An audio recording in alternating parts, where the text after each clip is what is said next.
एक ही मकान पर दो बैंकों से अलग बार ऋण लिया गया और तीसरे आदमी को बेचा गया। मांगीलाल को तब पता चला, तब उसके पैरों के नीचे से जमीन सिरक गई। नमस्कार दोस्तों, मैं हूं भरत जांगीड़ और आप देख रहे हैं मेरा फेसबुक और यूट्यूब। मामला बाड़मेर शहर के राजीव नगर का है, जहां पर हनुवंत सिंह नाम के व्यक्ति ने मांगीलाल नाम के व्यक्ति को एक मकान बेचा और उसे कहा कि इस पर कोई ऋण नहीं लिया गया है और यह मकान मेरा खुद का है। उसके बाद हनुवंत सिंह ने इस मकान की रजिस्ट्री मांगीलाल के नाम करवाई, पर उसका जो पट्टा था उसकी अलग अलग रंगीन फोटोकॉपियां कराई और अलग अलग दो बैंकों में दी गई और उसके बाद अलग अलग दो बैंकों से 16 लाख रुपए ऋण लिया गया। तो पूरा मामला बता दूं कि हनुवंत सिंह ने इस मामले में पहले उस मकान को जो था उस पर ऋण लिया।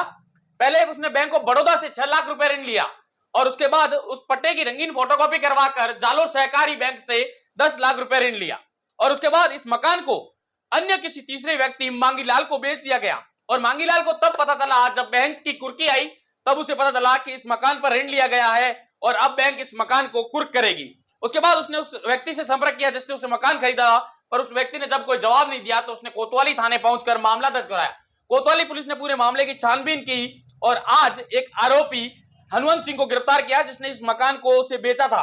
और जब उससे पूछताछ की तब उसने बताया कि उसने अलग अलग दो पट्टे बनवाए, पट्टों की फोटोकॉपी करवाई और अलग अलग बैंकों में दे दी और उस पर ऋण ले लिया और उसके बाद इसने ये मकान जो था वो मांगीलाल को बेच दिया। और जब बैंक की कुर्की आई तब मांगीलाल को पता चला कि ये मकान तो जो है पहले से बैंक पर लोनिंग से चल रहा है और जब उसने किस्तें नहीं भरी तो उसके बाद ये बैंक जो थी वो कुर्की करने के लिए आई। अब इस पूरे मामले को लेकर कोतवाली थाना अधिकारी का क्या कहना है ये भी आप सुन लीजिए।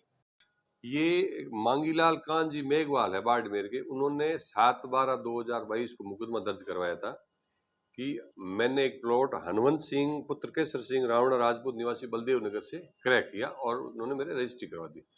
थोड़े दिन बाद बैंक आई और कहा कि ये प्लॉट हमारे ग्रैंड में है और इस पर लोन लिया हुआ हनुवंत सिंह द्वारा, हम कुर्क करने के लिए हनुवंत सिंह द्वारा लोन ले लिया और किस्त नहीं भरी तो कुर्की के लिए आए तो उनको पता चला, उन्होंने प्रकरण दर्ज करवाया।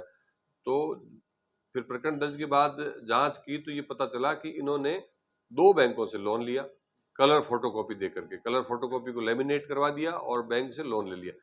एक तो बैंक ऑफ बड़ौदा बलदेव नगर से लिया, एक जालोर बैंक है वहां से लिया। तो जालोर वाले बैंक वालों ने मुकदमा दर्ज किया, उसमें सदर थाने में ये गिरफ्तार हुए। अभी हमने मांगीलाल की रिपोर्ट पर कि पहले से बैंकों से इन्होंने लोन लिया और ये बात तथ्य छुपाते हुए इनको रजिस्ट्री करवा दी, गिरफ्तार किया है और उनसे अनुसंधान किया जा रहा है कि इन्होंने जो कलर फोटोकॉपी है वो किन से करवाई और इसमें कोई बैंक वालों का भी कोई रोल है या नहीं, इस बारे में अनुसंधान किया जा रहा है। सर, हनुवंत सिंह के अलावा इन्होंने और भी कोई प्लॉट ऐसे बेचे हैं या ऐसा कुछ? वो भी अभी बात सामने आई नहीं, लेकिन इस बारे में भी इस बिंदु पर अनुसंधान किया जाएगा। सर, उनसे मांगीलाल से कितने रुपए लिए थे और बैंकों से कितना लोन लिया गया? मांगीलाल से तो उन्होंने खरीद करके रजिस्ट्री करवा दी, मूल डॉक्यूमेंट दे दिया, लेकिन ये कहा कि ये पहले से कहीं न तो इस पर ऋण लिया हुआ है, न ही कहीं रहन रखा हुआ है। वो बात जो इनसे झूठ बोली। अच्छा, और बैंकों से कितना ऋण लिया? बैंक से एक बैंक का तो इसने ऋण अभी चुका दिया जब मुकदमा दर्ज हुआ, दूसरी वाली बैंक का करीब 8-9 लाख रुपए भी बकाया है।